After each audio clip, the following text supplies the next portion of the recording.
नमस्कार. पिहूस मामामध्ये तुमचं खूप खूप स्वागत आहे. आज आपण संक्रांत स्पेशल गुळपोळी करूया. अगदी काठापर्यंत सारण असणारी आणि खुसखुशीत गुळपोळी कशी करायची त्यासाठी काही टिप्स पण बघूया. चला तर मग रेसिपीला सुरुवात करूया. अगोदर आपण साहित्य बघूया. त्यासाठी 400 ग्राम गुळ आणि कपाचं प्रमाण म्हणाल तर 2.5 कप. तीळ 250 ग्राम घेतले आणि कपाच्या प्रमाणात म्हणाल तर 1.5 कप. 25 ग्रॅम खोबरं म्हणजे अर्धा कप. 25 ग्रॅम बेसन म्हणजे पाव कप. 150 ग्रॅम शेंगदाणे कपाच्या प्रमाणात 1 कप. कणकेसाठी लागणारं साहित्य: अर्धा कप बेसन, 2 कप गव्हाचे पीठ, चवीनुसार मीठ, पाव वाटी तेल. सर्व साहित्य मी ग्रॅम आणि कपाच्या प्रमाणात सांगितलं. आता आपण रेसिपीला सुरुवात करूया. त्यासाठी सर्वात अगोदर आपण शेंगदाणे भाजून घेऊयात. शेंगदाणे आपल्याला मंद आचेवरती भाजून घ्यायचे आहेत. शेंगदाणे खरपूस होईपर्यंत आणि त्याचं साल निघेपर्यंत आपल्याला शेंगदाणे भाजून घ्यायचे आहे. आता आपले शेंगदाणे भाजून झालेले आहे ते मी काढून घेतले. आता त्याच कढईमध्ये आपण खोबरं भाजून घेऊयात. खोबरं मंद आचेवरती सतत ढवळत आपल्याला खोबरं भाजून घ्यायचं आहे. खोबऱ्याला छान असा तांबूस रंग आलेला आहे. आपलं खोबरं भाजून झालेलं आहे. खोबरं मी काढून घेते. आता आपण तीळ भाजून घेऊयात. तीळ भाजताना मंद आचेवरती भाजायचे आणि एकसारखं ढवळत राहायचं, जेणेकरून तीळ खाली करपणार नाही. आता तीळ छान फुलल्या गेले आहे, म्हणजे आपले तीळ भाजून झालेले आहे. आता आपण बेसन भाजून घेऊयात. बेसनाऐवजी तेवढ्याच मापामध्ये तुम्ही तांदळाची पिठी सुद्धा वापरू शकतात. बेसन मंद आचेवरती त्याचा कच्चेपणा जाईपर्यंत आपल्याला बेसन भाजून घ्यायचं आहे. बेसन वापरल्यामुळे सारणाला छान चव येते आणि सारण एकसारखं बांधलं जातं. आता बेसन भाजून झालेलं आहे. सर्व साहित्य आपण आधी मिक्सरमध्ये वाटून घेऊयात. त्यासाठी मी सर्वात अगोदर शेंगदाणे वाटून घेणार आहे. शेंगदाण्याचे मी साल काढून घेतले. आपण शेंगदाणे मिक्सरमध्ये वाटून घेऊयात. शेंगदाणे बारीक व्हायला वेळ लागतो, त्यामुळे अगोदर शेंगदाणे बारीक करून घ्यायचे. आता इथे मी शेंगदाणे वाटून घेतलेले आहे. आता त्या शेंगदाण्यांमध्ये खोबऱ्याचा किस, तीळ आणि बेसन पीठ टाकून घ्यायचं आणि हे सर्व मिक्सरमध्ये बारीक असं वाटून घ्यायचं आहे. हे सर्व जिन्नस मी मिक्सरला वाटून घेतली. एका परातीमध्ये काढून घेतले. आता त्यामध्ये गूळ टाकून घ्यायचा. गूळ निवडताना कोरडा असावा, जेणेकरून पोळी लाटताना फाटत नाही. आता गूळ आपल्याला सारणामध्ये व्यवस्थित एकत्र करून घ्यायचा आहे. गूळ सर्व आम्ही एकत्र करून घेतला. आता आपण काय करू?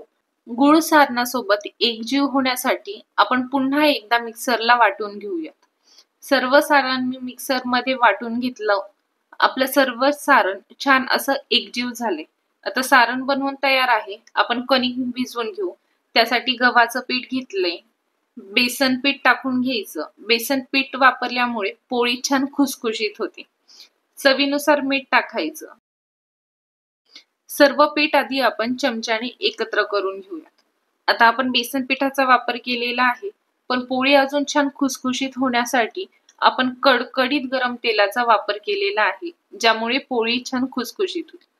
तेल गरम असल्यामुळे आधी चमच्याने मी सर्व तेल एकत्र करून घेतलं. आता हाताने सर्व तेल आपल्याला पिठाला चोळून घ्यायचं आहे. थोडं थोडं पाणी टाकून आपल्याला कणिक भिजवून घ्यायची आहे. गुळपोळी करताना कणिक घट्ट भिजवायची. जशी आपली सारणाची कन्सिस्टन्सी असेल त्याचप्रमाणे आपल्याला कणकेची ही कन्सिस्टन्सी ठेवायची. आता 1 चमचा मी तेल टाकून घेतलं आणि कणिक छान मळून घेतले. कणिक आपलं मळून झालेलं आहे. अर्ध्या तासासाठी आपण कणिक मुरून देऊयात. कणिक मी घट्टसर असं मळून घेतलेलं आहे. अर्ध्या तासानंतर आता आपण पोळी लाटायला घेऊ. त्यासाठी कणकेचा उंडा घेतला आणि तो आपल्याला तांदळाच्या पिठामध्ये घोळून घ्यायचा आहे.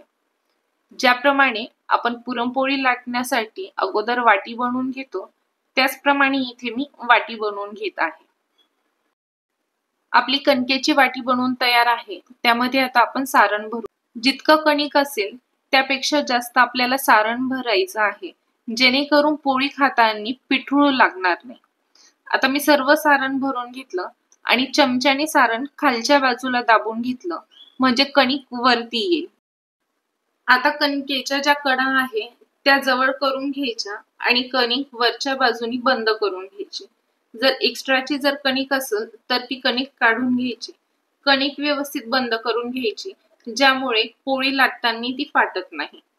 आता तांदळाच्या पिठामध्ये कणिक घोळून घ्यायची आणि हाताने आपल्याला एका अंगठ्याने वरच्या कडेच्या बाजूला आणि एका अंगठ्याने मधल्या बाजूला कणिक दाबून घ्यायची, जेणेकरून सारण एकसारखं पसरल्या जाईल। हाताने पण आपल्याला सारण पसरून घ्यायचं आहे, जेणेकरून काठापर्यंत पण सारण छान पसरल्या जातं। आता तांदळाचं पीठ लावून घ्यायचं आणि त्याची आपल्याला पोळी लाटून घ्यायची। पोळी लाटताना हलक्या हाताने पोळी लाटून घ्यायची। आपली पोळी लाटून झालेली आहे, तुम्ही बघू शकता अगदी कडेपर्यंत सारण पसरल्या गेले। आता आपण पोळी भाजून घेऊयात। पोळी भाजताना अगोदर 10 ते 15 सेकंड साठी खालच्या बाजूनी भाजून घ्यायची। पोळी पलटण्या अगोदर त्याच्या कडा मोकळ्या करून घ्यायच्या आणि मग पोळी पलटायची। आता आपण पोळी पलटून घेतली, त्यावरती मी तूप लावून घेते। जर तुम्ही पोळी लगेच खाणार असाल तर तूप किंवा तेल लावायचं। जर पोळी 2 ते 3 दिवसासाठी ठेवणार असेल तर तूप किंवा तेल न लावता आपल्याला पोळी भाजून घ्यायची आहे। आता एका बाजूनी आपण तूप लावून घेतलेलं आहे, पोळी आपण पलटून घेऊयात। दुसऱ्या बाजूनी पण आपण तूप लावून घेऊयात। गुळाची पोळी भाजताना सारखी पलटत राहायची, जेणेकरून पोळी भाजताना खाली चिटकत नाही। दोन्ही बाजूनी आपली पोळी छान अशी खरपूस भाजल्या गेलेली आहे। गुळाची पोळी मस्त आपली टम्म फुगते। दोन्ही बाजूनी पोळी खरपूस भाजून घेतली, ती आता आपण काढून घेऊयात। याच पद्धतीने मी बाकीच्या पण पोळ्या केल्या। 2 पोळ्या भाजताना जर तव्याला पोळी चिटकत असेल तर कपड्याने तवा अगोदर पुसून घ्यायचा। आपल्या सर्व पोळ्या बनवून तयार आहेत। हा व्हिडिओ तुम्हाला कसा वाटला कमेंट्स मध्ये नक्की सांगा आणि अशाच छान छान रेसिपी बघण्यासाठी पियूस मम्माला नक्की लाईक, शेअर आणि सबस्क्राईब करा।